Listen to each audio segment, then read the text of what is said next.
ಈಗ ನಾನು ಹೇಳಾಗ ನೀವು ಲಕ್ಷ ಕೊಟ್ಟು ನೋಡಬೇಕು. ಯಾಕಂದರೆ ಭಿನ್ನ ರಾಶಿ ಲೆಕ್ಕಗಳು ಭಾರಿ ಫಾಸ್ಟಾಗಿ ತಯಾರಾಗಬೇಕು. ನೀವು ವಿಡಿಯೋ ಮ್ಯೂಟ್ ಮಾಡಿ ಚೆಂದಂಗೆ ಬಿಡಿಸ್ರಿ.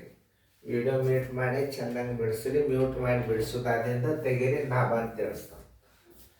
ಈಗ ಇಲ್ಲೇ ಇವು ಭಿನ್ನ ರಾಶಿ ಮಾಡುವಾಗ ಸರಳ ಭಿನ್ನ ರಾಶಿನೇ ಇರ್ತಾವೆ. ಅವು ಕ್ರಿಯೆಗಳನ್ನು ಕಲ್ಕೊತ ಹೋಗ್ಬೇಕು. ಅಂದರೆ ಏನಾಗ್ತದೆ, ಮನುಷ್ಯಾಗ ನಾಲೆಜ್ ಜಾಸ್ತಿ ಬರ್ತದೆ. ಭಿನ್ನ ರಾಶಿ ಕೂಡಿಸೋದು ಕಳಿದೋರ್ಕಿಂತಲೂ ಇಂಥ ದೊಡ್ಡ ಲೆಕ್ಕಗಳನ್ನು ನೀವು ಕಲ್ತಿರಿ ಅಂತಂದ್ರೆ ನೀವು ಭಾಳ ಸರಳ ಆಗ್ತವೆ. ಈಗ ನೋಡಿ, ಈಗ ಹಚ್ಕೋರಿ.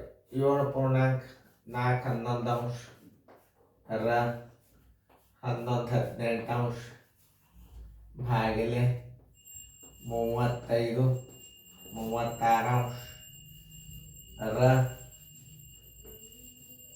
20/49 ನೋಡಿ, ತಿಳಿತಲ್ಲ? ಈಗ ಹೆಂಗೆ ಮಾಡ್ಬೇಕು ಅನ್ನೋದು ನಾನು ನಿಮಗೆ ತಿಳಿಸ್ತೇನೆ. ಅದು ಚೆನ್ನಾಗಿ ತಿಳ್ಕೊಬೇಕು ನೀವು. ಈಗ ವಿದ್ಯಾರ್ಥಿಗಳು ಹೆಂಗೆ ಬಿಡಿಸ್ಬೇಕು? ರ ಅಂದರೆ ಗುಂಡ್ಲೆ. ರ ಅಂದರೆ ಏನು? ಗುಂಡೆ. ನೋಡಿ, ಈಗ ರ ಮೊದಲು ಬಿಡಿಸ್ರಿ, ಅದನ್ನು ಬಿಡಿಸ್ರಿ. 11 7 77 1 4 ಎಷ್ಟಾಯ್ತು? 11 7 77 1 4 81 ತೆಳಗೆ 11. ರ ಅಂದ್ರೆ ಗುಂಡ್ಲೆ ಹಾಕೋರಿ. 11/18 ಭಾಗಿಲೆ 35 36 ರ ಅಂದ್ರೆ ಗುಂಡ್ಲೆ 20/49 ನೋಡಿ. 7 ಇದು ನೋಡಿ. 9 2 18 9 9 81 ಈ 11 ಹೊತ್ತು, ಈ 11 ಹೊತ್ತು. ಆಮೇಲೆ ನೋಡಿ, 7 5 35 7 7 49. ಆಮೇಲೆ ನೋಡಿ, 4 5 20 4 9 36. ನೀವು ಮಾಡ್ಕೋಬೋದು.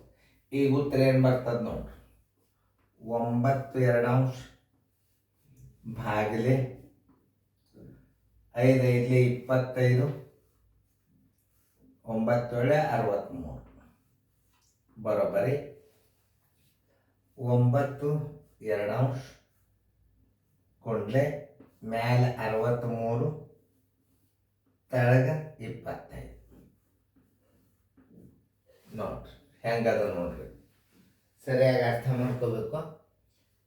ಮ್ಯಾಲೆ ಏನಾಯ್ತು? 63 ಆಯ್ತು, ತೆಳಗೆ 25.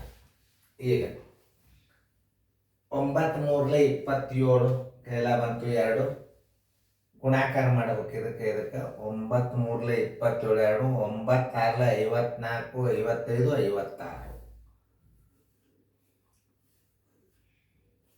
ಸರಾಸರಿ 22 50. ಹೇಗೆ ತಿಳ್ಕೋಬೇಕು ನೋಡಿ. ಬರೋಬ್ಬರಿ 51 50 56 50 ಹೋದ್ರೆ 6 ಉಳಿತು. 7 ತಗೋರಿ. 51 50 ಎಷ್ಟು ಉಳಿತು ನೋಡ್ರಿ? 17 ಉಳಿತು.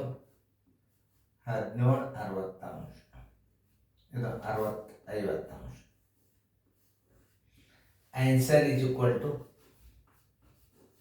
11.1750 ನೋಡಿ. ಇದ್ರ ಉತ್ತರ ನೀವು ಕರೆಕ್ಟ್ ಬಂದದೋ ಇಲ್ಲೋ ಅದನ್ನು ನೋಡ್ಕೊ. 11.1750 ಉತ್ತರ ಕರೆಕ್ಟ್ ಅದ.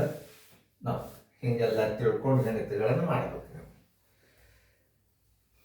ಯಾವುದೇ ಒಂದು ಗಣಿತ ಮಾಡಬೇಕಾದ್ರೆ ನಾವು ಹೆಂಗೆ ಮಾಡಬೇಕು? ಇದು ಒರಿಜಿನಲ್ ಕ್ವಶನ್ ಪೇಪರ್ದ ಗಣಿತಗಳು ನೀವು ಪರ್ಫೆಕ್ಟ್ ಆಗಿಬಿಡ್ರಿ. ಮುಂದೆ ನಿಮಗೆ ಬೇಕಾದಷ್ಟು ಗಣಿತಗಳನ್ನು ಮಾಡ್ಲಿಕ್ಕೆ ಬರ್ತಾವೆ. ತಿಳಿತಲ್ಲ? ಇದು ಕರೆಕ್ಟ್ ಅದ ಉತ್ತರ ನೋಡಿ. ಚೆನ್ನಾಗಿ ಫೇರ್ ಆಗಿ ಬಿಡಿಸುವರಿ. ಓಕೆ.